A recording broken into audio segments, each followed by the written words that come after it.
This is Men's Health Connected. We've been running since Monday and we're running right throughout June.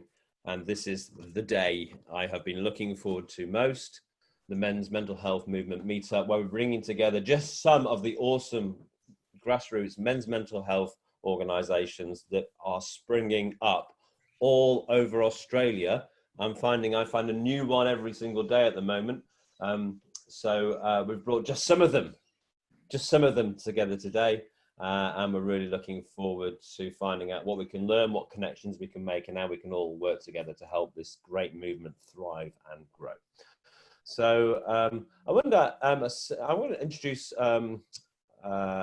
Greg Milan, who's the president of the Australian Men's Health Forum. And Greg, I just wondered if you wanted to say a few words of welcome and do an acknowledgement of country before we start the day. Just need to knock your mic on, Greg. Sorry. Yes, thank you, Glenn.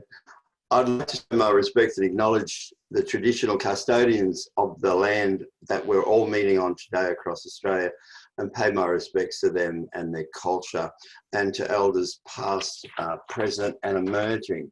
Welcome everybody along to this really important session today. As Glenn, I think, alluded to, it's amazing the number of new programs and projects that are out there that are just happening for men around their mental health and well-being. And we've seen a huge rise in that in the last few years, and it's just amazing stuff, and people are doing great work. So yeah, I'm pretty excited. I'll be with you for most of the day. I'll be up for a couple of hours running another Zoom online support group for men. Funny thing, I still do that. I'm still got my hand in the field. So I'll be gone for a little while today, but I'll be here most of the day. And thank you all for being part of Men's Health Connected. And Greg, thank you. I'm going to encourage people to keep shouting out about the different groups that they're part of. So in terms of this conversation, any groups that you're part of that you want to acknowledge? You're talking to me? Yes, Greg.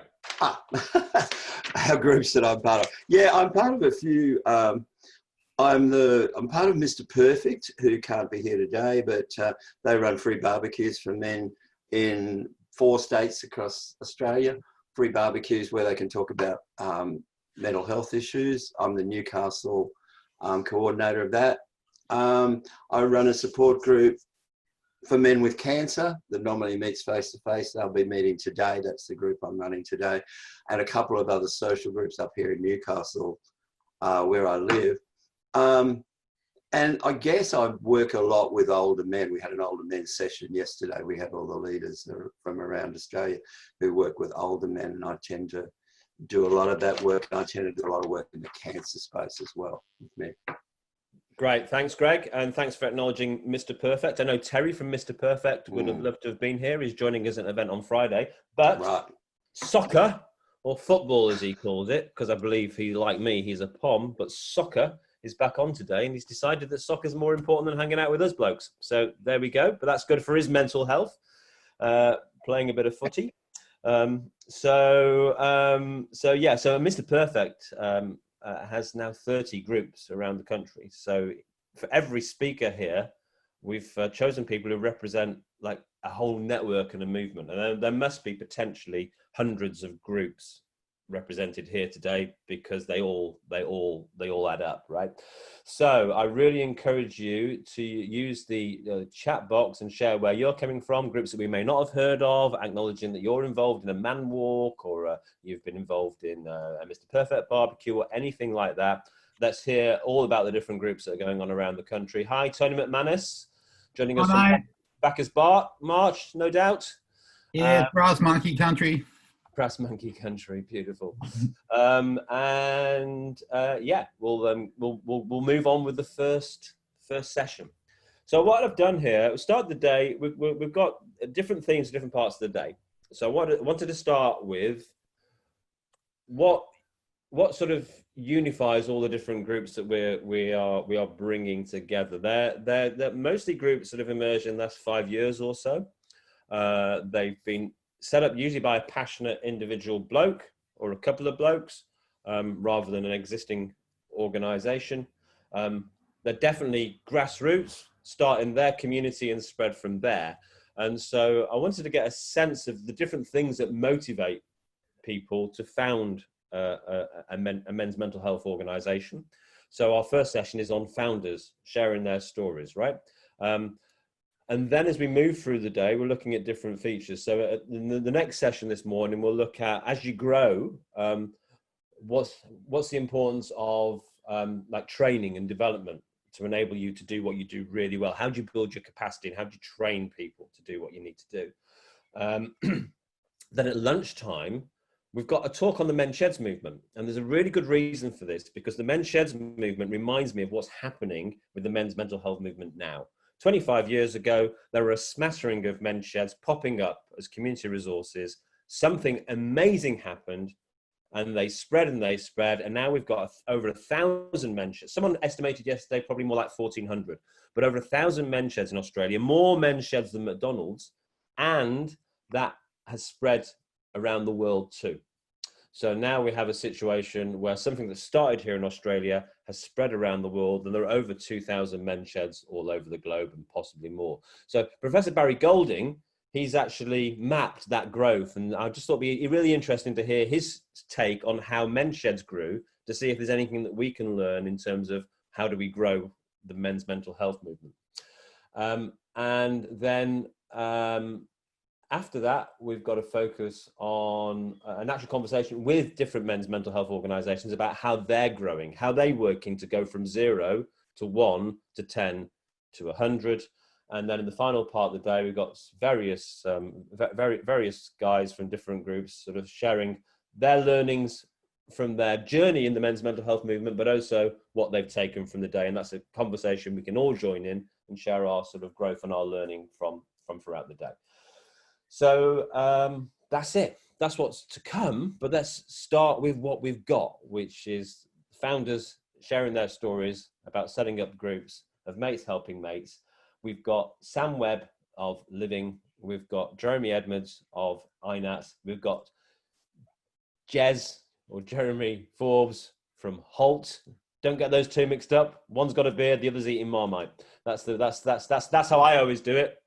And we've also got Wayne Taylor from Average Joe's, and that's a good spread around the country. So Victoria, South Australia, Queensland, and Las Vegas. I think Sam probably orientates from more like New South Wales, but currently over in the States. So we've got a bit of an international flavour. I'm going to do a round of questions for each of them, and the way I'll change the order, but I thought the way I'll do the first round is I'll do it chronologically based on when I first met you or first came into contact with you. And I'm also interested to hear when you introduce yourself, actually, you know, when you started on this journey. And so the first question to all our guests is, all our speakers, is just who the hell are you, and what's the project that you founded, and what does it do? So we actually know who's speaking. And I think the first person that I came across in this great lineup was probably Sam Webb, when I first launched my own project, Stop Male Suicide, about 4 years ago, and started looking around about who was already out there focused on blokes. And Sam Webb and the Living Project was one of the first ones I came across. So Sam, I'm going to go to you. Who the hell are you? What's your project, and what does it do? Thanks, Glenn. Thank you, everybody, for taking the time out and being a part of this session. I'm very grateful to be here. As Glenn mentioned, I'm definitely in the car right now on the way to Vegas. I live in LA at the moment, and it's a bit of a nightmare over there, as you guys have probably heard about. So we had to get out of there. So here I am. My name is Sam Webb. I am 32 years of age. We started Living back in 2013 after the death of a very close friend of mine. His name was Dwayne Lally. Dwayne and I was very fortunate enough, I should say, to be with Dwayne the night that he took his life. And from the outside looking in, Dwayne had it all. You know, he was the life of the party. He was very charismatic. He had it all. You know, from the outside, his shit was together, so to speak. An amazing family, beautiful bunch of friends. He had a partner that he loved deeply, and he hid his pain very well. And it probably comes down to lack of understanding what he was struggling with, but also the stigma that surrounded mental illness, and it still does. and mental health challenges at the time. Especially Dwayne used to think it was very weak to speak and ask for help and reach out and tell someone how he was feeling because he was worried about being judged. And I remember the conversation that I had with Dwayne the night that he took his life, and I remember his last words to me were, "Don't worry, Webb, I'm fine." That were the last 2 words that I heard from my good friend that night. And the impact that death had on an entire community changed, my life forever. And myself and Casey Lyons, which was Dwayne's best friend, we pretty much went and started living soon after Dwayne's passing. I mean, it just changed everything for all of us, and the families and the friends, and the ripple effect that one life had on thousands of people was life changing. So we really didn't have an option to do too much other than put our backs in the corner and try and take charge and take responsibility to channel our own pains into something that was purpose driven, but also something that was greater than us. And so here we are almost, 7 years later, and we're very grateful for the support that we get from all walks of life. And while I'm on a men's mental health forum right now, we do certainly cater to females for sure. But for the most part, I mean, stigma is so strong here in Australia, and so many men keep things quiet because of a range of different things. And I've been there, I've done that myself. So it's a work in progress. We listen, we learn every single day, and I'm just grateful to be a part of this journey, and grateful to be able to share this message with you guys. Great. Thanks, Sam. Thanks for being here, and thanks for sharing Dwayne's story as well. Sorry if it was long-winded, guys. Hey, not at all. Not at all. I mean, the reasons why so many people start these organisations is because of deeply personal reasons like that, and it's really appropriate that you take whatever time you need to share that. That's thank you for sharing his story and your story, and for being here. Thank you. So, yeah, thanks, Sam. So, yeah, I think I was in maybe Sydney when I first came across living, and my partner and I were just about to go do the whole sort of circling around Australia thing in the motorhome, and I got up to Darwin and then got invited to speak at a conference down in Canberra, and I was like really nervous. I thought I've got to do all this sort of academic sort of slides and things and use big language, and I ended up in a forum on male suicide prevention, trying to sound smarter than I am, and this force of life just burst onto the platform after me, and just lit the entire room up. And I sort of fell in love with the man, but it was also hugely jealous at his ability to bring this conversation to people. And that man is the awesome Jess Forbes. Yeah, it's you. Oh, I didn't know who you were talking about. It could have been any one of these people below me. Well, wow, that's great, Glenn. Can you put that in writing, please? So I can just say that at every event. It's been recorded. So, who the hell are you? All right. What's your organisation? What does it do? All right, cool. Firstly, I love the fact, thank you, Glenn, for doing this, and that's awesome. I'm looking forward to maybe next year we're doing this live, where we're all together in the one place. Imagine the the thoughts and the ideas we could share if we're all together in the one place. So I'm looking forward to that. Jeremy Forbes from HALT. We're a suicide prevention charity, or health promotions charity that focuses on suicide prevention. We started in 2013. Just one of us, just me, but a strong sense of need in the community out there in Castlemaine in Central Victoria. And it was basically like we all have stories, yeah, and a lived experience of the tradie culture. And it was at a funeral in 2013 after the suicide of a tradie in Campbell's Creek. And some of you have heard that, so I apologise, but it was that sort of call to action we're talking about later, when we're at the wake and we're standing around as a group of blokes, and we actually saying to each other, do you know what? We've had too many friggin' suicides in this town, and this is shit. We need to do something about it. None of that. It was who's next. And I thought, that's the best we can do as blokes, is to say who's next. So I had a chat with my co-founder, Catherine Pilgrim, when we started HALT. It was a Save Your Bacon Brekkie at the local hardware store, and that was in 2013, November. and then things just blew up from there. So I've done about, I don't know, we've got 7 or 8 employees now, and we're across 3 states, and we've done events across 5, blah, blah, all that sort of stuff. But we've recently got some funding from the federal government, so we're really making a difference, and it's great to be here. That'll do, Glenn. I'm happy with that. Thank you. Beautiful. Thanks. That's the shortest talk I've ever heard you do, Jez. Oh, have I got more time? No, that's it. You're done. No, you've got more. You will have more time. You will have more time later. Thank you so much for being here, my friend. Awesome to see you. So, just trying to think. I think I know who I met next. So, by the time you finished going around the country for a couple of years, I thought we'd probably found, you know, all the key people that were doing stuff in male suicide, and yet there was layer upon layer upon layer. You know, in my role as the CEO of the Australian Men's Health Forum, one of the things we do is during Men's Health Week, we have events around the. We had, for the first time last year, we had events around the country.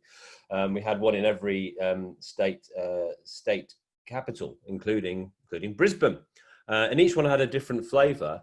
But I have to say, the Brisbane one was just extraordinary for the number of different sort of groups that I hadn't heard of in the 6 months, 12 months earlier.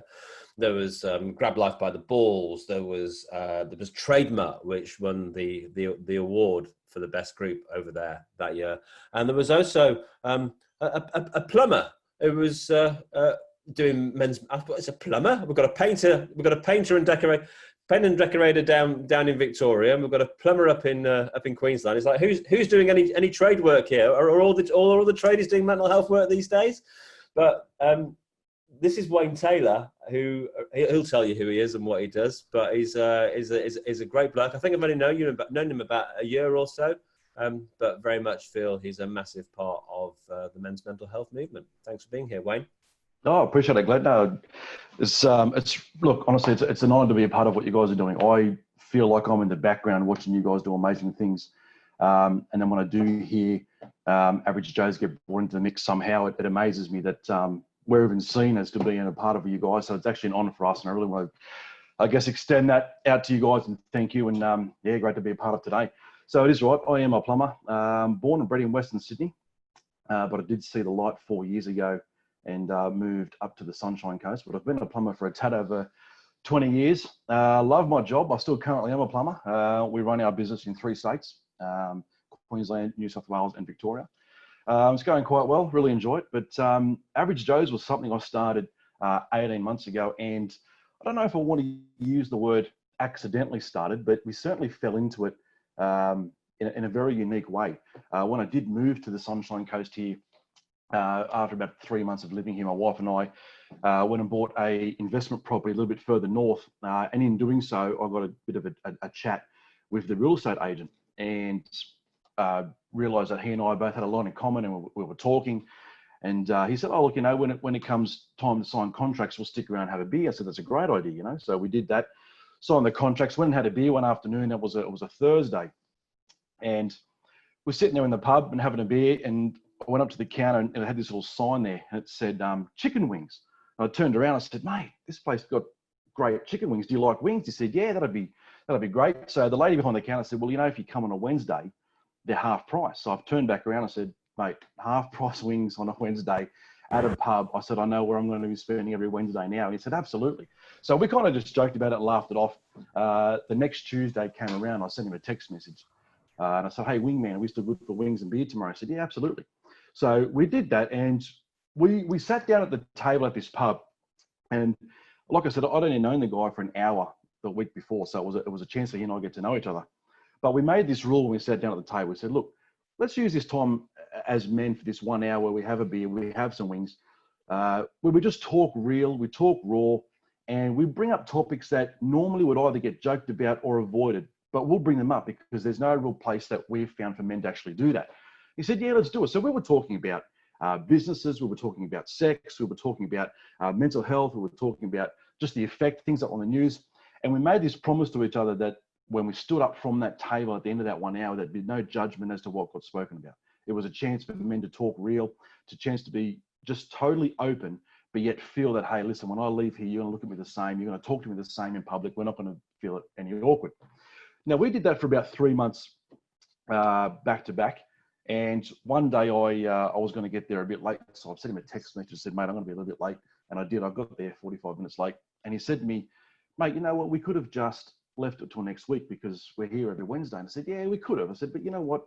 I said, I look forward to this 1 hour every week where I can come and I can sit down for that 1 hour. And you can see it with each other's body language. We would sit down at the table, we take a sip of the beer and our shoulders would drop. We take a deep breath and it felt like we were being real one-to-one for that 1 hour. And I said, no, I said, I know we could have pushed it back to next week, but I look forward to this every week. And he said, I'm glad you said that because I feel the same. I said, I wonder how many other blokes out there do feel the same. I don't know if is there groups, is there organisations, what is there out there for men like this? I said, I bet there's heaps of guys in our community here on the coast that must feel the same. And he goes, oh, I reckon there'd be tons. I said, right. I said, I'll get a selfie of you and I, and I'll put it on the Sunshine Coast community board. And I'll tell the fellas out there that, hey, if you enjoy chicken wings and a beer on a Wednesday, we're here from 12 to 1, come and join us. Simple message just like that. Now, I put my phone down and all of a sudden my phone started to buzz. And I looked at it and it was the local newspaper. And he said, hey, I want to come and write a story about what you guys do. I said, mate, it's chicken wings and a beer. If you can get a story out of wings and a beer, you write what you like. I said, but that's what we do. So sure enough, the paper came down and one thing led to another. They actually wrote an article calling us average Joes. They said 2 average Joes out to change stigma. And I rang my mate and I said, hey, I love the name Average Joes because that really is who we are. You're a real estate agent. I'm a plumber. You don't get more average than that. I said, so I love the name. We'll see how it goes anyway. We'll see if anyone turns up. Okay, Wayne. Sorry? Just wind it up for now and we'll come back to you, yeah? Oh, sorry. Yeah, sorry. I thought we'd give it a bit more. Sorry about that. Yeah, so that's Average Joes is what it is now. I'll talk more later. Sorry about that. Tell us more. No, you're all right. It's awesome. I didn't know the story about the newspaper coming up with the name there. They did. They called us Average Joes. Fantastic. So we'll come back to you, Wayne. Not a problem. So I want to make sure we get Jez Edwards in the conversation too. So I think probably Jez is the person that I've met most recently and only online. I became aware of INATT down in South Australia just through social media as often happens. We've reached out a couple of times to try and connect. I don't think we've actually ever met, never been in the same room as the man. Nah, we haven't. Yeah. But really delighted to have you here and tell your story. So who the hell are you? What's your group and what does it do? Yep. So I'm Jeremy Edwards, 34 years old, based in Whyalla, South Australia. So co-founder of INATT. INATT stands for I'm Not Afraid to Talk. INATT probably started back... Officially, we started March 2018, but it formed from a severe sort of breakdown that I had myself. Probably a week before my 30th birthday, ended up in hospital for a week. Went through a lot of suicidal ideation and stuff like that, and it was through that and getting better through that, I sort of realised the power of support and about dropping the stigma and actually voicing up and talking about it and stuff like that. So fast forward, started doing a bit of work with a couple of blokes at the footy club. They were just reaching out because I wasn't afraid to sort of chat about what I'd been through. And from that, we were still losing people in Whyalla to suicide, but we were reactive in a sense. So we'd always chatted about, yeah, let's do something. We need to do more. But it was the same thing. There'll be a tragedy. It'll be all over Facebook. Coffee's always on. Doors always open. Rah rah. And then it'll go quiet until there's another tragedy. So we're being reactive.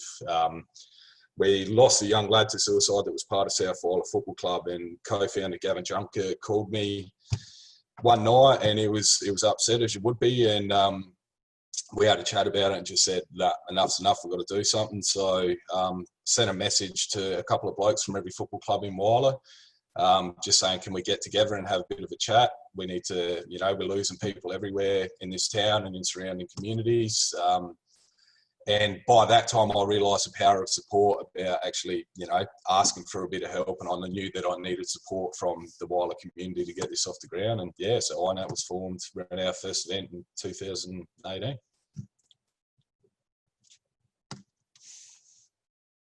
I'm muted. thanks for being here, Jez. Yep. We'll come back to you and find out a bit more what you've been doing since 2018 in the next round of questions. Yeah, man. So, really broad range of experience, different lengths of organisations being around, probably different size. Clearly, a shared commitment and passion. What I'm going to do now is I'm going to give you each about 5 minutes now to really spruik what you do, right? So tell us what is it that you're doing for the blokes that you reach out to. You know, give us your highlights. Tell us about this is your chance to really show off what you've been doing, all the best bits. If you can fit it into 5 minutes, then I'll be amazed. But I'll give you 5 minutes to have your best go at giving us your highlights of all the things that you've done and you're doing and you're going to do. And Jeremy, I'll come to Jeremy first and Sam next. Okay.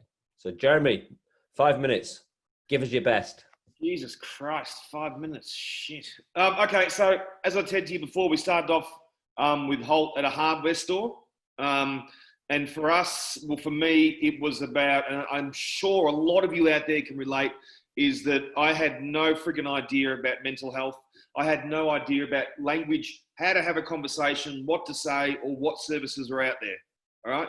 We can just blow smoke up each other's ass as much as you want about everything and how good the trade is, but we don't know, we haven't been educated. So for me, as a tradie, as an apprentice, I learned nothing. I learned nothing about mental health growing up, and all the things, and I've spoken to tens of thousands of tradies around Australia, and the things that affect tradies of all ages are the things that affect them when they're young and they're apprentices. So we know alcohol, drugs, finance, gambling, relationships, all that sort of stuff. So for me, if I'm going to run an event, the first HALT Save Your Bacon Brekkie, I wanted to give the tradies in Castlemaine answers. It's not enough to get up and tell your story, I don't think personally. I want to be that connection.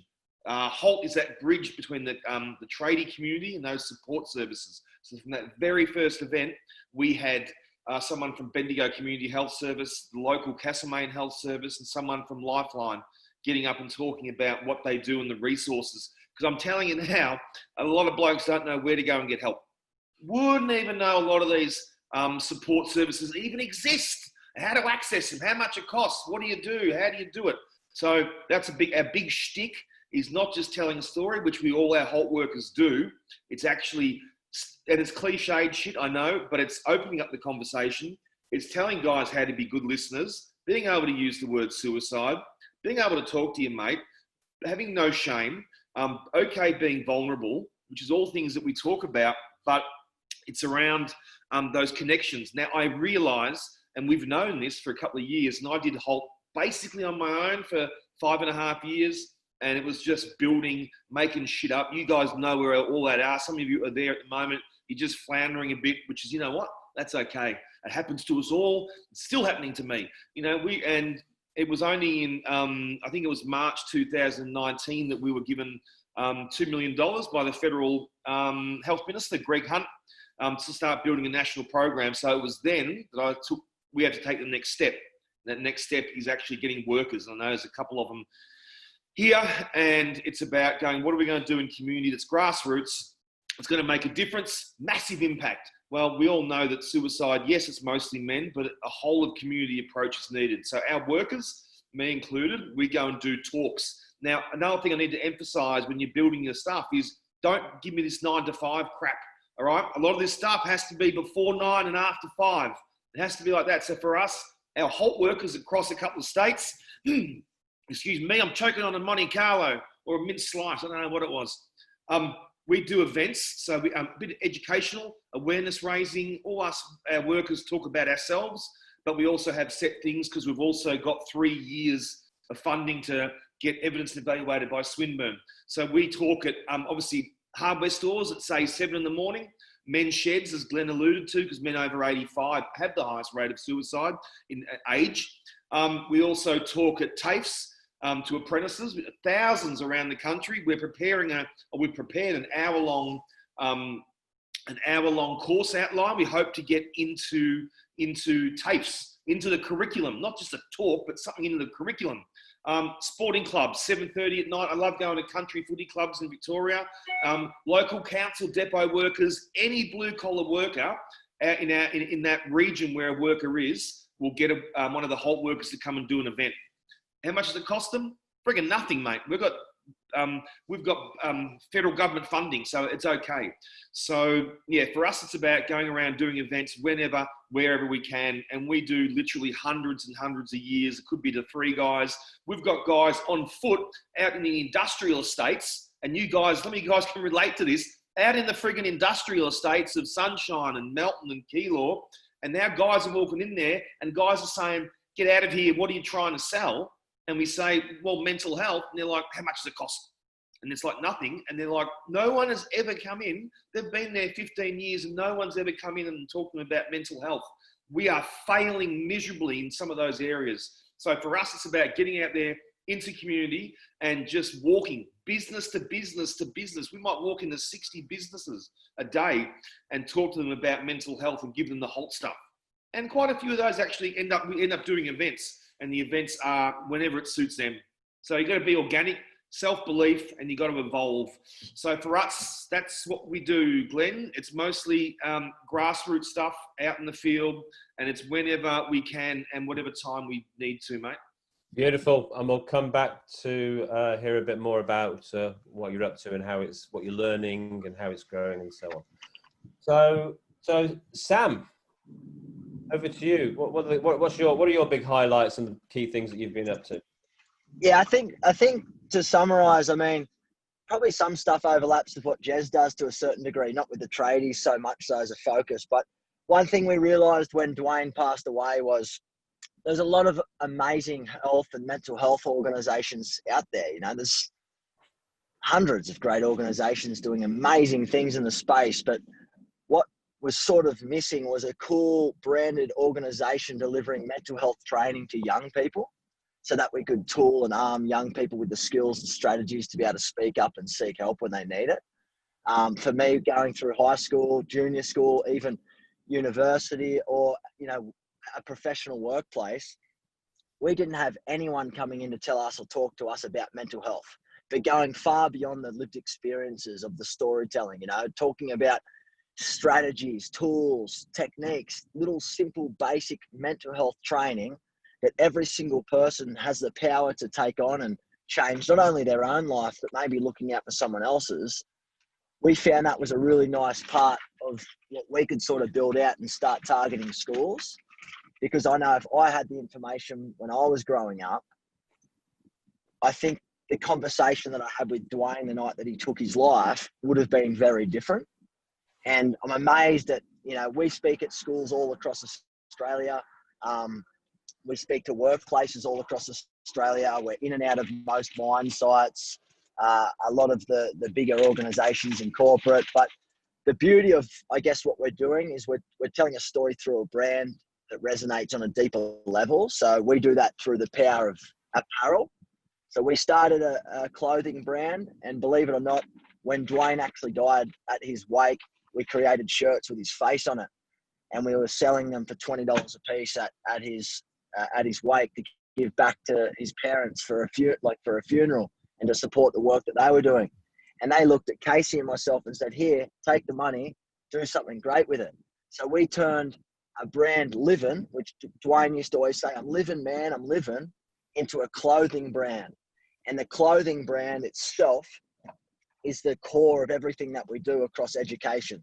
We educate across merchandise as a way for people to have the power to actually have that hard-hitting conversation through the power of merchandise, which then opens up to support programs in schools, which we do for free across Australia, rural, remote, citywide, and obviously through corporate, they sponsor us and support us to be able to do that on a bigger basis. So they're the 3 pillars: merch, community, and education. But across all 3 pillars, the core of everything that we do is education, without a doubt. We're trying to be proactive. Mental illness is very, very common. We're here to talk about the preventative steps that we can take to empower people to live a very happy and healthy life through positive mental health. Great. Thanks, Sam. So couple of things coming out of this conversation already for me is, and I want to acknowledge that, Sam's pointed that they don't just talk to blokes, they talk with women as well, women and girls, men and boys. But obviously big focus on the blokes there, because 3 in 4 suicides are men, and obviously Dwayne was the inspiration for getting the organisation going, and it's set up by a couple of blokes too. Why is this the men's mental health movement that we're talking about? Well, partly it's because everyone we're hearing from is blokes who are setting stuff up, right? And that's actually not usual. If you go to a standard kind of suicide prevention conference or a mental health meeting, you'll find 2/3 of people at least are usually women, and often the men in the room are maybe they're a clinical psych or the head of an organisation or something like that. Not often everyday average Aussie blokes looking out for their mates. So the men's mental health movement is very different from the mainstream mental health movement. Just by having blokes in it, it's different. And also most mental health initiatives aren't targeted directly at men, and most mental health initiatives mostly reach women, whether that's helplines or counselling services or whatever. Starting at a really early age, one of the organisations that often gets the big bucks is Kids Helpline. Sure, they do fantastic work, but 70 to 80% of the people who use Kids Helpline are girls.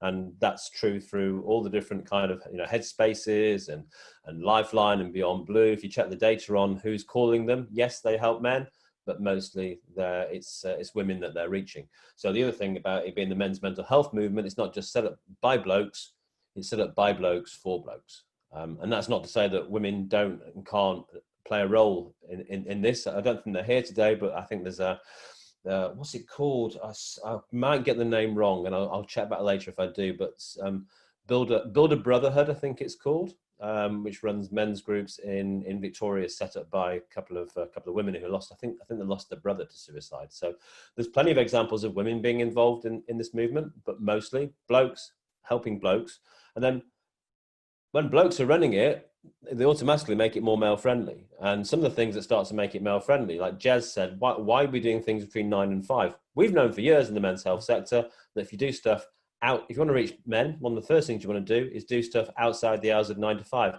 Exactly what Jez spotted and what Jez is doing. When Sam was talking there about building the brand that's relatable, I remember the very first male suicide organisation I had any kind of relationship with was in the UK. Calm, Campaign Against Living Miserably, started in the late 90s, targeting youth male suicide. They realised, they said to the mental health service, what have you put there, Jez? You got it. I can't read it. Sorry, my friend. Sorry, that's just the Calm yeah postcard. Yeah, brilliant. And it's so brutally honest. It says feeling shit. Let's not F around with language, mate. That sort of stuff's really good. That was when I was over in the UK, so well done.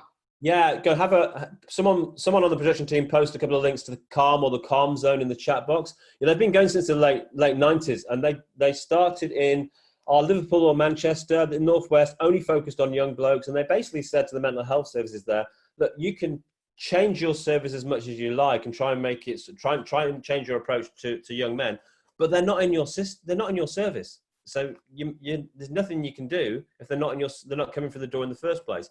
We need to go where those young men already are. And so they went to the clubs and to the sports grounds and to the music scene and the comedy scene and to the fashion scene, which is really big in places like Manchester and Liverpool with young blokes, which is part of what Sam's been doing with Living. Make a brand, talk to a brand, don't talk to a counselling organisation, because you're probably going to reach young men and blokes better in these different ways. So we're starting to see, and I'm going to come to Wings and Beer next as another example. We're starting to see that the way of engaging with men isn't with white coats and medical services often. Those are really important. It's about going where blokes already are. So Wayne, we left you where you just had the newspaper article, and you can pick it up from there or pick it up from wherever you like. It's your turn again. You know what? I should have taken my wife's advice, which was, warn them, because once you get started, you're very hard to stop. And I should have warned you. So, Mate, I can turn your mic off from here, so you just go for it. just do that. That's fine. Do No, your thing. so I will try and pick up and just get to actually what we're doing. Can you hear me okay? Is that working? Yes. Okay, sorry. Okay. Yeah, so look, the newspaper wrote the article. They called us the Average Joes, which I very much love the name because there's no claim to fame outsiders. We're not doctors. We're not psychs. We're not anything like that. We are just your typical bloke. And I think that's why we've seen such a fast-tracked success as to where we are today, because a lot of men are finding the fact that they call themselves average too, and then they're coming and meeting with other average blokes, which is, I guess, one of the main things which then kicked off who we are now, which is predominantly we are meetup groups that meet in pubs and cafes. 1 month after that first meeting happened, where the next week 17 men turned up to our very first one, just walked into the pub, looked for us, asked if we were the Average Joes, and we said, that's us. Sat down and we had 17 men there with us having a great chat. 1 month after that, we then had somebody in New South Wales saw an article, I heard about it somehow, and said, look, can I do the same thing and call it Average Joes? I said, of course you can. Fast track now to 18 months later. Then we have 12 meetups now that meet up in 3 countries. It's here in Australia, Pakistan, and Kenya. We're just about to start into the US. And we have I think on the back burner now about 12 that we're in the process now of just kicking off and starting again. All of men coming to us and saying, can I start one of these? Can I do the same? Show us what to do. So we've done a lot of stuff in the background now, but predominantly what we are meetup groups that meet in pubs and cafes. We bring about a very focused topic. About the first 3 months of us just having the meetup group, we were just men having a beer, having wings, and just chatting. After the first couple of months, we did notice that although that's great as an outlet, it lacked a bit of substance, it lacked a bit of direction, and it lacked just that something to get men to actually do and a call to action about something. So we started down a path called controversial sayings, where right across the board amongst our hosts of these groups, we would set forth a controversial saying that really just kicked off the conversation and got the juices flowing and got men to actually to talk about the nitty-gritty. So we were throwing topics out there that started that, which was really good. So look, predominantly what we're doing now, like I said, cafes and pubs. We do get a lot of, we cop a lot of heat for meeting in a pub, which I can understand, because a lot of stuff that men go through, the challenges that we face down the direction and then the line of mental health, we get a lot of people say, oh, alcohol plays such a huge part in why men actually do struggle with mental health. And I say, look, I understand that. I totally agree with you, but can I give you a bit of a reason as to why we continue to do what we do at a pub? And it's for this one main reason, is that when we have men come in and they've gone through stuff, they're challenging stuff in their own life and they're trying to get through, they've convinced themselves that they can't. And they've told themselves for so long that they can't. I struggle with alcohol or whatever it is, and I can't seem to break loose. I can't seem to break free from it. But what they're seeing firsthand when they sit down at that group with another 15 or 20 men is that 1 hour block, you've got 15 or 20 other men that have sat down there. They've had one, they've had 2 beers, they've stood up and they've walked away, and they've shown them literally right before their eyes that yes, it is possible to put the glass down and walk away. And you've got these men, because we do get them all the time. Men come in and go, mate, I can't stop at 2. And yet here they watch 15, 20 other men stop at 2, get up and walk away. And we had one guy with a great testimony right in and say, mate, it literally has brought down my alcohol consumption just by sitting with you guys and having a beer, because I'm seeing firsthand that it's possible to bring about change. So that's why we've stuck with why we do along the lines of along the lines of sticking in the pubs and the cafes. So predominantly what we are and how we do it, we are a meetup group. There's a lot going on in the back office now on stuff that we are implementing, because we've had to take a step back and go, we've been labeled who we are, but who is it that we want to, who do we want to show? How do we want to present who we are as Average Joes? So we've come up with something called our Core 3M, which is masculinity, mentoring, and mateship. And the masculinity is the growth of a man inwardly. Mentoring is the focus of a man outwardly, and mateship is the strength of a man collectively. Now, those Core 3M, those things there now, the stuff that we're building into who we are as Average Joes, to really then just start to grow who we are as a movement, as a network, to really get men living the best they can. And that's our main focus. Yeah. So I try to draw back. That's great, Wayne. No, awesome.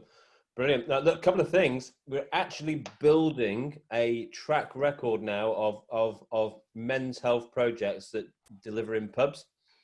So one of my ambitions, one of my long ambitions is to do a men's health and sport event, because there's a lot of projects using sport to reach men.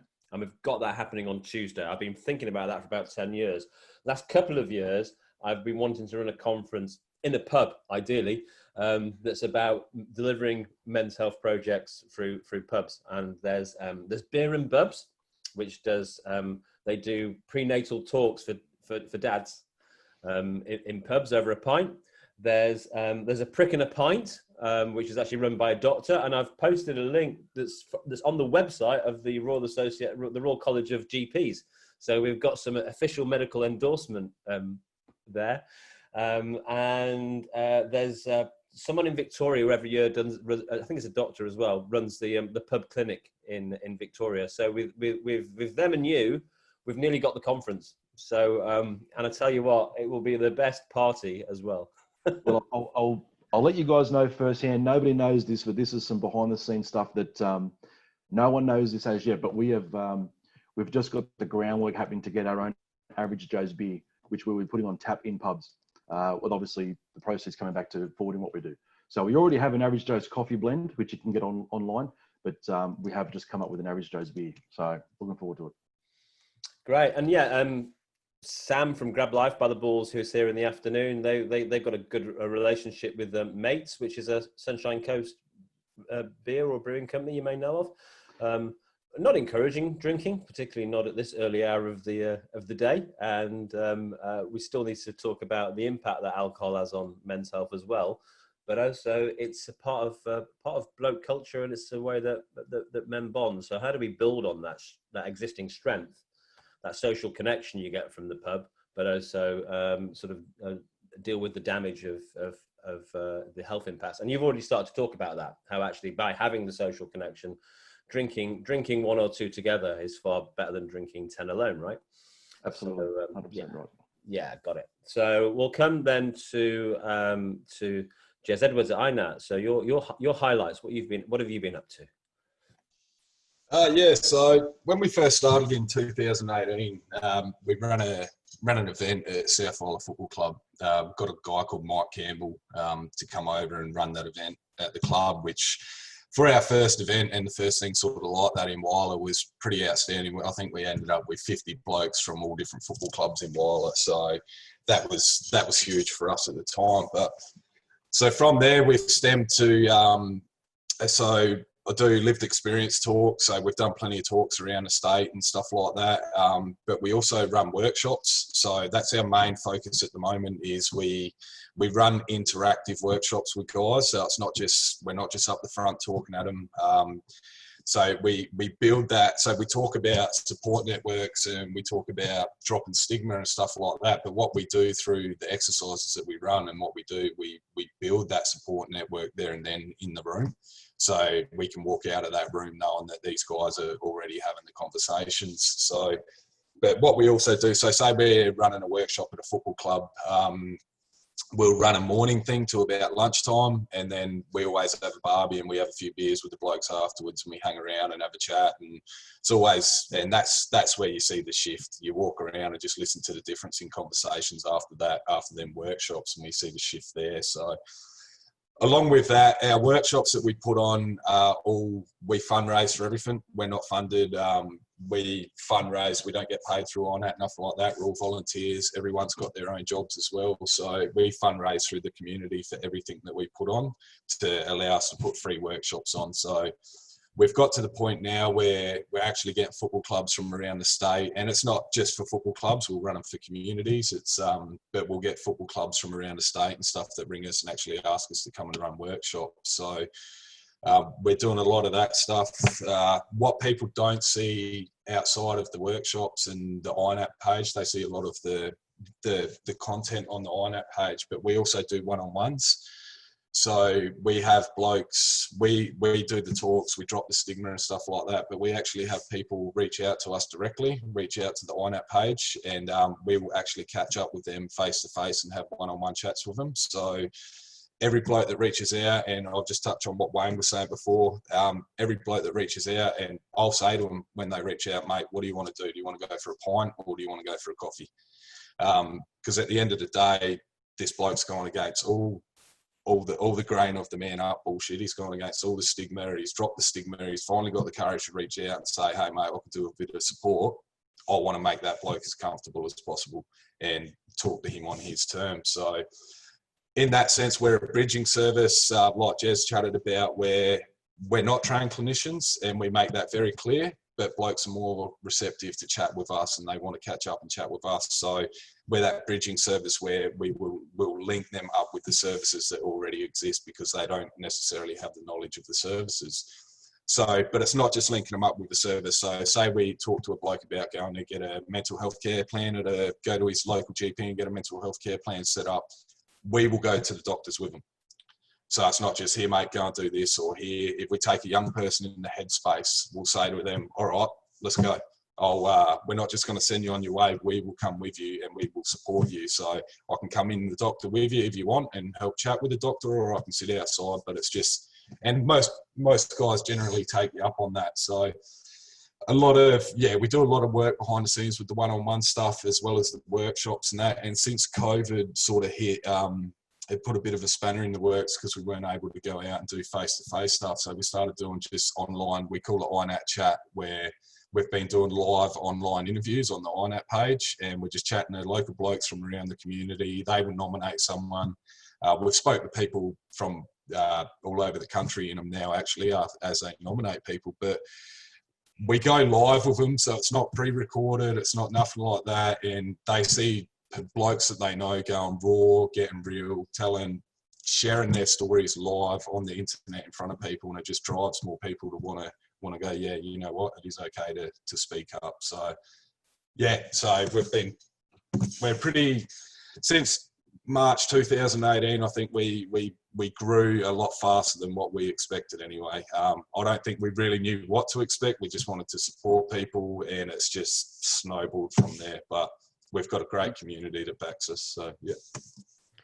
Okay, that's awesome, Jez. I'm going to come back to you with the next question, and I'm going to bounce right off what you've just said there, which is, I know what it's like personally trying to set something up, taking on responsibility for it. I know, like, just this live event, I've been working ridiculous hours. I haven't done all the things that I normally do. I've put my well-being a little bit to one side for a few days to do this, which is something that I tend to do as someone who's out there making stuff happen. So I guess the question is, how are you doing? And then, what do you do to balance? But what do you do to keep yourself well when you're taking on this role of like being a champion for others? And I'll start with you, right? So that's you, Jez, INATT. How you doing? And what are you putting in place to, how are you coping with it? And what are you putting in place to keep yourself? So one thing, and I'll touch on, and I'll speak about this when I do my lived experience talk. But I suffer from depression. I suffer from anxiety at times. But so I still have shit days. I'll stand up and talk in front of a room, and and I still have shit days. Like, you show me a person that doesn't have a shit day, I'll show you a liar. So I think with me, it's owning that. It's when I wake up and I don't feel good, instead of going, shit, what's going on here? Why am I feeling like this? Try and fight it. I acknowledge it and go, well, look, this is something that happens to me. So this is something where I'll work through it, and I'll let myself feel the emotion. I'll work through it, but I won't let it control me like it used to. I'll speak to my partner. Definitely speak to my partner. I'll tell her if I come home, and I'm like, I'll tell her straight, look, babe, I'm just struggling with anxiety a bit. She'll say, go do what you do, go read a book, do whatever. The INATT guys, we bounce off each other a lot. That's one thing we really do. We chat to each other a lot, and we're in the process of getting you know, everyone's volunteers, but we're in the process of getting clinical supervision set up for all the INATT guys, just to have that outside chat. Mm-hmm. And Sundays, my big thing is a Weber reset with the kids, a few beers on a Sunday, some charcoal chicken. I just make sure I get that downtime. I make sure I get that reset, and because like Jez said, it's not a 9 to 5 with us. You know, we'll have people reach out at 11 o'clock at night. We'll have people reach out at 2 in the morning, but we've got 6 blokes looking at the page that can sort of keep track of it. So it's, yeah, I do have my shit days, but I've got the tools to work through them. And yeah, definitely, I think a great thing for me is my reset. I know like a Sunday, I've got to get my Sundays in. I've got to chill out on a Sunday. It doesn't always go to plan, but as long as I'm aware of it, and Got it. And the second part of that question, still for you, Jez, is there an upside? So, you know, is there a positive benefit from doing this? Oh, definitely. It's for me, it's self-worth, it's purpose. You know, it's one thing I'll say, and this is Mike Campbell used to say to me, like, one thing I'll say is, you know, I went through what I went through to get to where I got and started this, but in a sense, I'm pushed by pain, but I'm pulled by purpose. So it was the pain from that pushed me into working and doing what I'm doing. But the feeling of it, the good days outweigh the bad, definitely. And it's just that, you know, you're literally just having a conversation with someone. You're not going out of your way. You're just talking to someone, and that can have so much effect on someone by just listening and talking. And it's so much reward for self-worth. The reward of self-worth and the reward of purpose is, it's massive for me. Great. Thanks, Jez. Really appreciate that. Wayne, same question. So, you know, how are you traveling? You know, what do you do to keep yourself well? And what's the upside? Yeah, so look, one of the biggest things that, just like Jez says, everybody has a shit day along the lines. For me, it's a funny one, actually, because I actually get energized by hearing other men's stories that are going through a hard time, but actually helping them get through it. I don't know if that makes sense or if that sounds bad, but that's energizing for me. When I get, you know, somebody ring up and go, hey mate, you're free for a chat, I get a buzz from that. I love it. And one of the big things that we do in Average Joes is we refuse to ask somebody a question when they can give you a one-word answer. And what I mean by that is that when we start off all of our meetups and things like that, and even we run an online thing on a Wednesday night called Open Tab, which is a Facebook Live event where we actually sit at a bar, 3 blokes, and things like that. But one of the things we always do is we start off with, tell me about your week, instead of, hey mate, how you going? Because one thing we've learned is that, like you say to me, g'day Wayne, how you going? You've instantly given me an opportunity to go, good, you, good. And you can instantly put these walls and these barriers up now to not even take any depth into that. So we try to remove that. And so one of the things that we do, and I encourage the guys to do this to me also, is, hey Wayne, tell us about your week. Okay, and what it does, it consciously makes you think of, okay, yeah, well actually Tuesday was a good day, but Wednesday was shit actually. Yeah, I'm glad you asked. This is what happened Wednesday.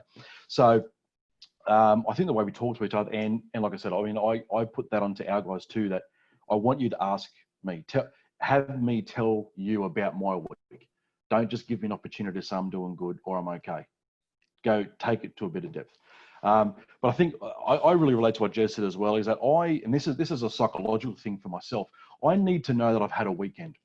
And what I mean by that is that sometimes I might have to do something on a Saturday, which then rolls onto a Sunday, and all of a sudden it's Monday again, and I feel like I haven't had a weekend. And I need something for me, and for me, it's a movie. If I can just grab a movie on a weekend, whether it's just sitting down and watching something on the weekend on Netflix or go to it, that for me clicks off the week, and it gives me a chance to take this breath and be ready to start again. So I'm doing great at the moment. Like I said, I get energized by being in what we're doing here. But yeah, psychologically for me, I get refreshed by knowing that I've had a weekend and I've had a stop to it. Yeah. Thanks, Wayne. And I can really relate to that personally. If I don't stop thinking on a Friday, then I'm still thinking Saturday morning. And whatever I do on Saturday, by Sunday, I'm thinking again because Monday's work again. So one of my key things is doing something at 5 p.m., 6 p.m. on a Friday, which takes my mind completely somewhere else, whatever that is. Sam, how are you traveling? What are your things to keep you well, and what's the upside? Mate, it's a great question. It's one I practice often, given the work that we do and the people that we interact with on a daily basis. I think part of our staff practicing a lot of self-care. Self-care becomes the top care, or number one care, we like to call it, simply because, you know, when we first started living, I mean, there was times there where we were almost burning the candle at both ends, Casey and myself, and it did come at a cost, you know. So we identified the fact that, you know, if we're going to preach a message, very importantly, for people to look after themselves, and, you know, the mantra, it ain't weak to speak, reach out if you're struggling, and explaining maybe some tips of how to reach out. It really had to start first with us. It had to start first within the team.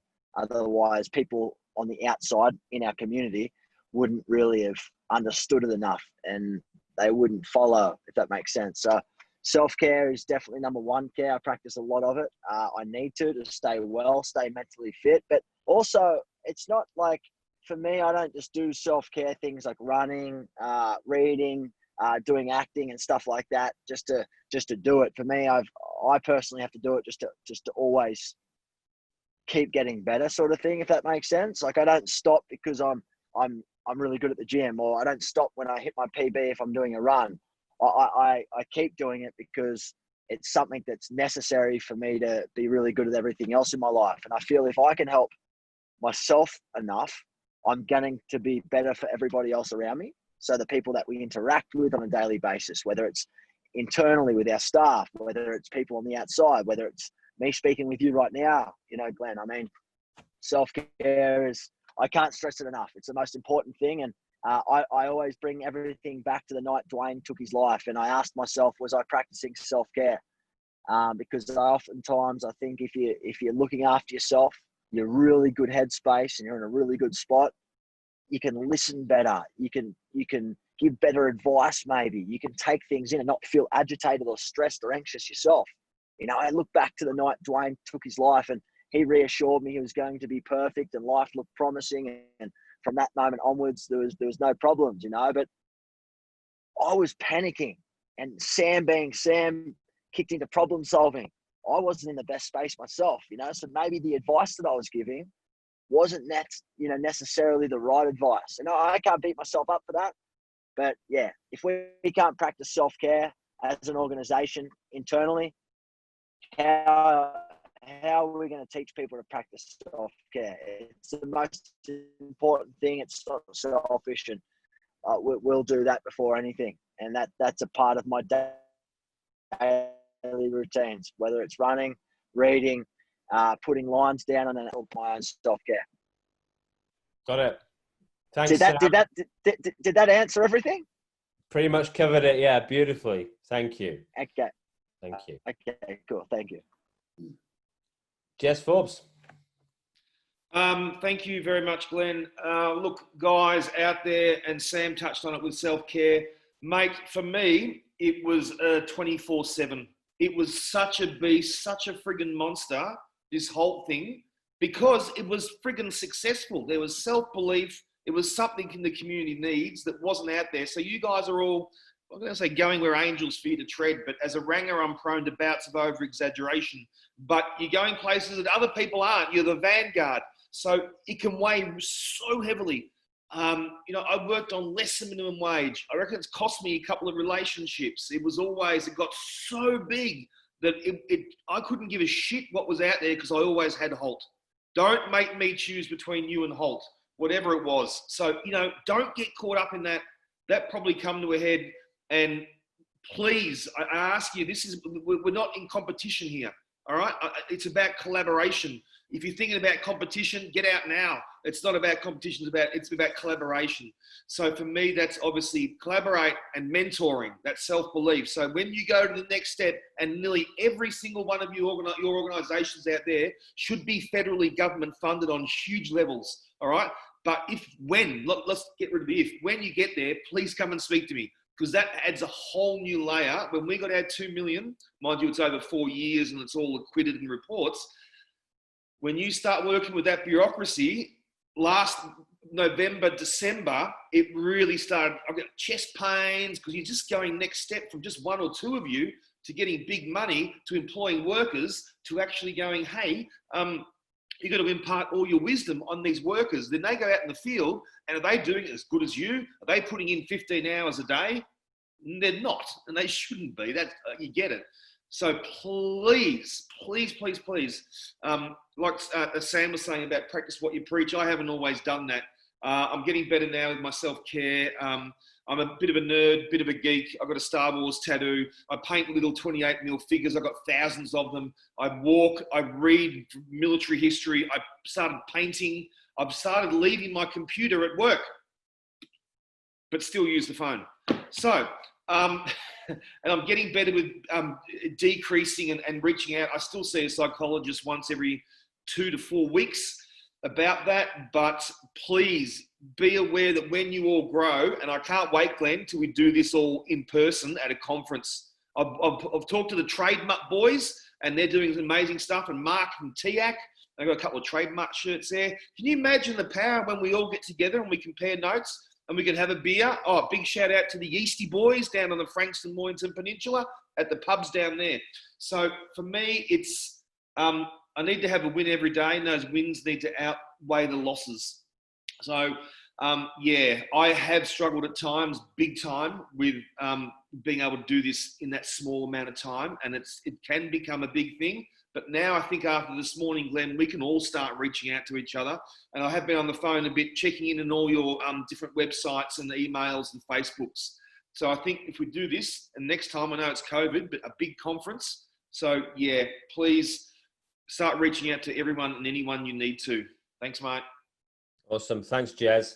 And yeah, so there's a really important point here, which is, and it's not just about founders, it's about many people working in this space, that sort of personal burnout. And we're in it, this is this phrase that's come out of COVID, isn't it? We're in it together. Well, we can be in it together. You're quite right, Jez.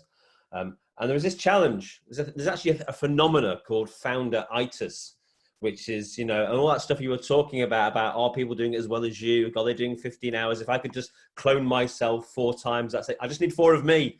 I don't need to work with other people. I don't understand. I need 4 of me now. So there's a real challenge to go from that that first passion, and then actually spread our good ideas and build team. There's a great saying that sort of came across.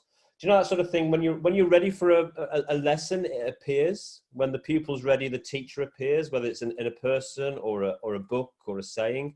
And when I first had that kind of really butting up against the limits of my own capability with an organisation I was trying to grow in the UK, this phrase kept just landing in my face over and over again. It was something like, if you want to go fast, go on your own. But if you want to go far, go together. And I still live inside that challenging conundrum of, because I know I can personally do loads of stuff really fast, pull off an event like this really fast. But if you want to go far, we've got to get better at working together. And that's the founder's challenge.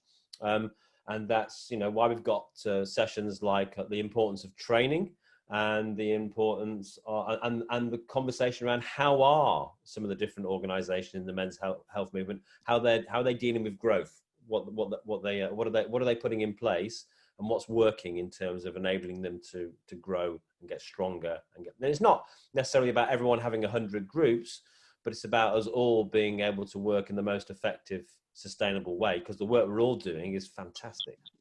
Fantastic, and it needs to be supported, and we need to get better at getting that support. Yeah, and be careful what you wish for, right, Jez? Because there's a whole new world of responsibility and stuff that comes with it. So get clear exactly what version of bigger and better you want. Yeah. So did I miss anyone in that? We did everyone with that question, didn't we? Yeah. So we'll come to the last question and then give some of the people in the room an opportunity to chip in. Definitely going to come to people in the room and ask those who've founded an organisation themselves to say hello and introduce themselves, and also open up some broader conversation. So I'll give you your final minute in a moment. You kind of like your one takeaway message that you want everyone to have. You use that however you want, whether it's a call to action, whether it's to promote something you're doing, whether it's a particular bit of wisdom you want to pass on to people. It's entirely up to you. But I'll give you your final minute to leave us with your final thought, your takeaway message. And the order I'll come to Jez at INATT first, and then we'll go Wayne, and then Sam, and then back to Jeremy at HALT. So Jez at INATT. Yep. Just one thing I'll quickly touch on, and then I'll give my message. When I was talking about the last question, and we were chatting about things we do to look after ourselves and stuff. One of them things, and it's just a shout out to Jez from HALT, but I call him a lot. I actually call him a lot. So, you know, we don't just chat about the work we do, or chat about if I'm having issues and stuff like that. So I just want to give Jez a shout out there. My one key message for anyone that wants to found something or wants to work towards something, and this is what we say to people that want to join INATT as well. If you're getting into this line of work for a pat on the back, don't bother. One thing we'll say is that, you know, you tend to only hear the bad shit. If someone suicides or someone takes their life, you hear about that stuff. You get a phone call straight away. There's been a suicide in the town or in the state, or you are not necessarily going to know if you've saved someone's life, because that person might not necessarily know. They may never know if their life's been saved, because they might have reached out, you might have had that conversation, you might have run a workshop, you might have done a lived experience talk, and a person might have walked out of that room and started a conversation with someone from what you've done. They're never going to know if they were going to get to that point, because they didn't get to that point. So I guess that's my key takeaway. If you want to get into it and do it, you do it because you want to do it and you want to save lives. Yeah, if you get into this sort of work for a pat on the back, it's just you'll struggle to find it. So yeah, that's fine. Thanks, Jez. So I'll come now to Wayne. Your minute, sir. Okay. Yeah. Look, I think just to everyone else in the room that is a founder of something else, I want to back up what Jez just said. It's yeah, sometimes it's hard work, but it's also so rewarding. And one of the things that I live by is that if you're ever searching for an answer, be an answer. And what I mean by that is that one of the things we say a lot in Average Joes is that you've either gone through, going through, or going to go through what someone else has gone through. And it's not that these guys come to our meetups because they think that we have the answer to them. It's that they come to these groups because the answer is amongst them. And when you can get that notion of, you've either gone through, going through, or going to go through what someone else has gone through. The experience in that room, you can't buy experience. Experience it has no value. It's beyond. And so when you can draw off other men, because one thing about men is that we love to network. We love to problem solve. And I find this quite a lot when I talk to my wife. If my wife's ever going through something, we're having a really good chat, I find myself coming back to her with an answer when a lot of times she doesn't want the answer. She just wants an ear to hear. But men are like that. We love doing it. And so within the groups that we have, like I was saying, it's the experience that we draw from. And so if you're after an answer, be the answer. Be the answer to somebody else, and you'll find that there's value in you and that you have a lot to offer. And yeah, I'll leave it at that. That's great, Wayne. Thank you so much, my friend. Over to you, Sam. Thank you. And greatly said by everyone. I think for the most part, I think it comes back to the message. I think just don't be scared to ask the hard-hitting questions. You know, and I pull on the mantra, it ain't weak to speak here. We simply, while that's aligned with living and the mental health space, it can be attached to almost anything in life. If you need a hand with something, If something doesn't sound right, if something doesn't feel or look right, ask. You know, I look back now every single day, like I see things where Dwayne was showing things where I should have or I could have done something, and had I just asked a question to get that really dark, hard answer that I didn't really want to get, could have changed everything. But I apply that to everything from personal life, business life, work life, everything else in between. Don't be scared to ask questions, because if you don't ask, you may never ever get an answer. And that could be in a relationship. It could be the way you feel. It could be, you know, for a promotion. It might be to start your own non-profit. It might be to start a business, whatever it is, just ask, because there are a lot of people out there that can help you. And as one of the boys said earlier, collaboration is key. And there are always people out there that want to help you live and help you grow and help you get back on track so you can start living a great life again if you are struggling. That's great. Thanks, Sam. Jez, bring us home on this. Thank you, Glenn. Firstly, I know it sounds cliched, but if I can get a couple of mil from the federal government as a one-person men's help suicide belief thing, there is seriously no reason every single one of you can't do it. But as Sam touched on and I touched on, it's collaboration. Jez, I was going to say Jez 2, Jeremy Edwards. I'm Jez 1, just so everyone knows. It's the same back to Jez 2. He is an incredibly beautiful man. We rant to each other, we listen, and it could be a 5-minute, I've just had a crappy session, and I just need to rant, and you don't need to do anything, just listen. Keep your strong self-belief, please. And I touched on before, is that when you start working with the big bureaucracies, it's going to test you. It's going to test everything. Take the time, please. And I didn't do this for so long. Take the time to be proud of what you do. It's such a good feeling. We're like, nah, we're just going to go on to the next thing and we're going to smash this and we're going to do this. Well, I'd love you to take some time just to feel proud and grateful of what you can do. I often hear, and we talk about collaboration again, we can do this, guys. Please reach out to me. I have quite a few organisations, groups wanting to start something. I will always ring you back whenever I can and answer your phone calls whenever I can. So please connect. Finally, to finish off, I'm done with the whole, if we only help one person. Well, bollocks to that for me and HALT. It's, if you're speaking to 5 guys in a mechanics or 150 apprentices, I'm not helping one. And you guys out there doing stuff, you're not helping one person there, You're helping every single person. It might not be then, it might be in a month's time, but just remember, you are helping every single person you speak to. So strong beliefs, collaborate, and you guys are all an inspiring, amazing bunch of people. Thank you, Glenn. Hallelujah. And after that, I'm going to change my name to Jez. I want to be Jez 3. I'm going to get the beard and everything. Yeah. Have you got any tattoos? And maybe, not yet. I'm working on that. I might have to get a trade first. My dad told me I should have done 30 years ago. I should have taken his advice. There we go. So that's awesome. Thanks, guys. Just stick around. We've got a bit of time in this session. I'm actually going to use this, if you don't mind, as a little bit of a speed network, because I'm looking around the room and there are so many organizations here. A few are speaking later, but not all are. So I'm going to just let you know how we can do this for using Zoom. So if this is to everyone, okay? Hover over the participants, hover over the black bar at the bottom, find the participants icon, click on that until all the names come up in the top right-hand corner. Find a hand. Can someone click on the hand just to show me it's working? I won't come to you. Just someone click on a wave hand. There, loads of hands up. Right, take hands down, because now the next time I ask, I want you, if you put your hand up, you're speaking, right?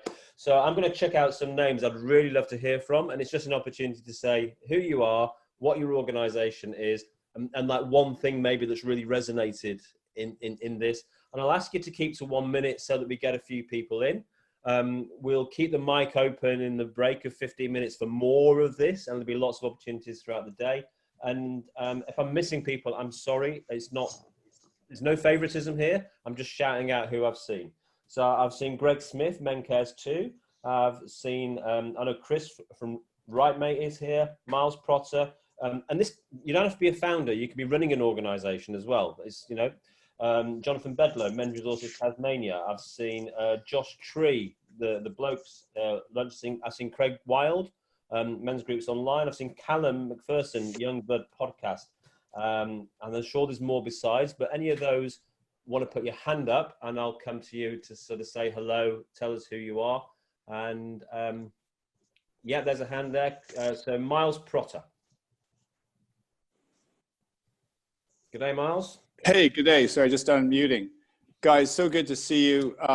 So I set up men's business a few years ago. I'm absolutely passionate about mentoring. And I've started trying to figure out how can I help other guys who are so motivated to be mentors for people in their communities, their workplaces, for guys to become elders, to sort of grow into that wonderful, mature, wise one that we all know and love, like a little fire. It's been so inspiring hanging around you guys, because sometimes I sit there and go, what the hell am I doing? Why am I doing this? This is just not going anywhere. And I love hearing your stories. I've been a strategic consultant. I've built all these businesses, and I'm finding this is the hardest thing I've ever done. So thanks. Right, thanks for being here, Miles. I see we've got, I also, Mike from Tradement, if you want to say hi, put your hand up. Craig Wild. Hey, Glenn. Yeah, so this has been great this morning. I've really enjoyed it. I've been involved in men's groups for years now, and what I wanted to do was to take the beautiful power of men's groups and leverage it and get it out into the community and out to the guys out in the rural areas where we've got the high suicide rates and all that. So creating men's group online, I can relate to some of the founders because I've been working night and day for literally months on this. This was before COVID came and everyone sort of went online. So I'm just looking for the positive and going, well, that's going to work in our favor. We're about to launch in a couple of weeks, so the website link won't work yet. We're just doing some beta testing, but it'll be operational within a couple of weeks. And we're having trained facilitators. We're sharing the power of men's groups. And we've also built a men's resources info bank, which is, think of like a bloke's book, but nationally. So you'll be able to go in and click on what state you're in and then by subject. So depression, suicide prevention, whatever. And there'll be a whole list of community resources, websites, phone numbers, just as a service. So it's taken a whole team months to put this together. It's not finished. It'll always grow, but it's just such a great resource. So yeah, I'm tired. I'm working around the clock. I can relate to what you guys have been saying, but I'm really also excited about getting this out there. And I've just loved this so much. So I won't take up any more time. I want to hear what the other men are saying, but thanks so much, Glenn. And I think this has been awesome. Cheers, guys. Thanks, Craig. I've posted a link to the latest hard copy Blokes book in Tasmania. You want to post links to your stuff, do it in there. Any of our speakers want to post any links? We've been posting links in the background to your stuff. Please do. So everyone knows you can just grab this chat. So the way you do it is you go down to the chat box where you would write something, and you hover over the three dots and you click on that and you go just save chat, and it just saves it into your Finder or onto your desktop. And it'll basically grab the conversation for the whole time you've been here, not when you haven't been here. So, and then we also grab the whole thing at the end of the day. So if you want copies, we can make that available. All right. So I'm going to come to Mike from Tradement in a minute, but first, Josh Tree. It's a bloke lunch. Just unmute myself. G'day guys, Josh Tree, it's a bloke's lunch. Look, I started my movement 3 years ago. It is for a couple of reasons. I actually had a close mate of mine from school take his own life about 5-6 years ago. We actually had a conversation about that at a reunion about 2 years ago, a high school reunion. But my trade, I actually work as a clinical exercise physiologist, so I usually help blokes on a day-to-day in the worst of ways, whether they've got a physical health issue or whether they've got a psychological issue from a workplace incident or just from day-to-day. And one of the biggest challenges I saw is when you're actually trying to refer people on, because you're only able to help people on Medicare or workers' comp for so long, when you're looking for options to refer people on to support services, the challenge I found as a clinician is there aren't many in the local community. So we started the lunch to look at trying to fund those support services. We've been able to start a support group for cancer survivors in the local area. Just recently launched a pub field type event for men's mental health recently called Barstool Blokes, which is blokes coming in for a burger and a beer or a beverage to chew the fat and talk things. We've also gone about funding resources and training to create physical exercise programs, work with tradies on mental health in the workplace, and also fund mental health first aid courses and training for blokes. Great.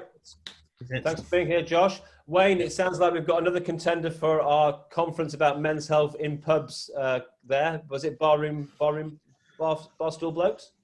Barstool Blokes, yeah. Excellent. It's growing. It's growing. So we've actually had a number of articles promoting that event in the local media, and it's also featured on Win TV. Okay, cool. In a minute, I'm going to come to Callum and also Chris Lightus. Jonathan Bedlow, your hand was up and down. Put it up again if you want to say hi. But I'm going to come now to Mike Watkins, trademark. Hey, Glenn, thanks for setting this up. It's been awesome. So Trademark's about 2.5 years old, nearly 3 years old. It was started by Dan Allen and Ed Ross after Dan lost one of his workmates in Brisbane. And essentially what we do is create really funky, weird looking work shirts that act as a catalyst to get men starting conversations on work sites with a sort of overall aim to make an invisible issue impossible to ignore. It's been doing really well. We've grown really quickly and are hoping to sort of branch to New Zealand and other countries quite soon, as well as expand our product offering. But also what I wanted to touch on is we have a service called TX, which is an acronym for this is a conversation starter.org, so tx.org. And what TX is a service designed for blue collar workers where they can call up and receive counselling sort of one-on-one for free for a period of 3 hours a month type thing. So they're the two businesses, and one being the awareness piece, which is Trademark, and the other being the action piece, which is tx.org. Great. Thanks for being here, Mike. Great work you guys are doing. So I'll come to Chris Lightus, right, mate? And then Josh from Callum from Youngblood after that. Thanks, Glenn. Chris Lightus from Right, mate. We are Geelong-based. We're about 9 months old now. We found a gap here in Geelong where there wasn't a central space where men could get access to the various local community and support groups that are around. We've got a lot of sort of men here in Geelong that aren't connected via social media channels. So the website initially was designed to provide that central resource. I also run the Man Walk here in Geelong. We're now at a point though where we are starting, and we have over the past few months been delivering workshops. We're getting a lot of approaches from schools. We've had a number of youth suicides here in Geelong, unfortunately, over the past few weeks. There seems to be a pretty big push from schools, sporting groups, etc. Our ethos is really about making people comfortable with speaking about the uncomfortable. If we can understand the reasons why, then we can empower a community of men to not only self-care, but also understand they're not alone, and that it's more than okay to get up, speak up, and then you'll have a huge support network around you. Right. So that's us. Great, thanks, Chris. And we'll come to Callum and then officially close this session for the kind of break. So Callum. Thanks, guys. Similar to Chris, we're all about having those conversations as well and trying to make it a sign of strength for men to speak up and talk about the things that are uncomfortable. I'm a journalist myself by trade, and I run a vodcast called Young Blood Men's Health Matters, and that's basically catered toward 15 to 35-year-olds due to there being less stuff out there for young people to come on and share their stories. And it's just those guys coming in, talking to me for 45 to an hour generally, telling a pretty inspiring story of how they've managed to overcome adversity and what they've been through, generally pertaining to a particular mental illness or struggle to do with their health. And the aim is really just to inspire men to engage with their health and either to speak up themselves or seek help, or just to listen and to plant that seed.